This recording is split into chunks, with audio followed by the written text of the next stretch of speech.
America থেকে অবৈধ অভিবাসীদের পাঠানো শুরু হলো ভারতে পাঠানো শুরু করলো ডোনাল্ড ট্রাম্পের প্রশাসন। C-17 বিমান ভারতের উদ্দেশ্যে রওনা দিয়েছে।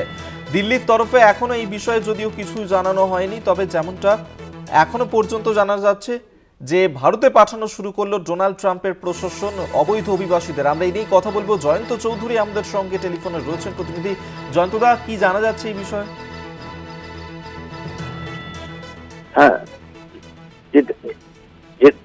যেটা জানা যাচ্ছে সেটা হচ্ছে যে সরকারিভাবে নয়, মার্কিন যুক্তরাষ্ট্রেরই কোন এক তথ্য থেকে জানা যাচ্ছে যে সামরিক বিমানে, বিশেষ সামরিক বিমানে বেশ কয়েকজন ভারতীয়কে এদেশে অর্থাৎ ভারতে পাঠানো হচ্ছে।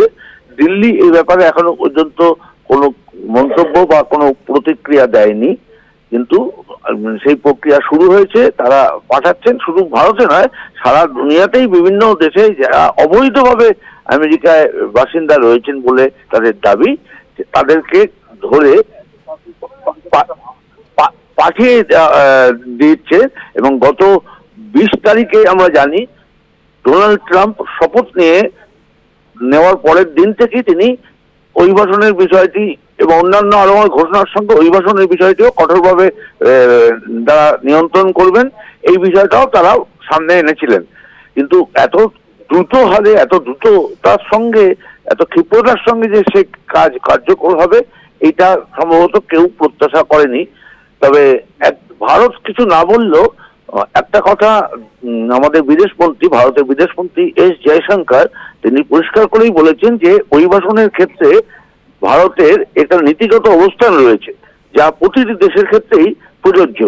যে কোনো দেশে অবৈধভাবে ভারতীয় অভিবাসী থাকলে এবং দিল্লি যদি নিশ্চিত হয় যে তিনি ভারতীয় নাগরিক, তাহলে তাকে ফেরত নেওয়ার ক্ষেত্রে বা তাকে ফেরত পাঠানো নিয়ে ভারতের দিক থেকে কোনো নীতিগত আপত্তির বিষয়টা নেই।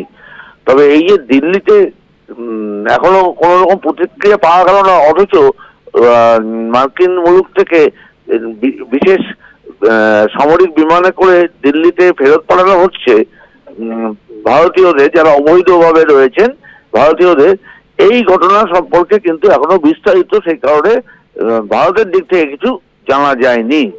বেশ, আমাদের নজর থাকবে। আপাতত ধন্যবাদ আপনাকে। জয়ন্ত চৌধুরী আমাদের সঙ্গে টেলিফোনে ছিলেন প্রতিনিধি।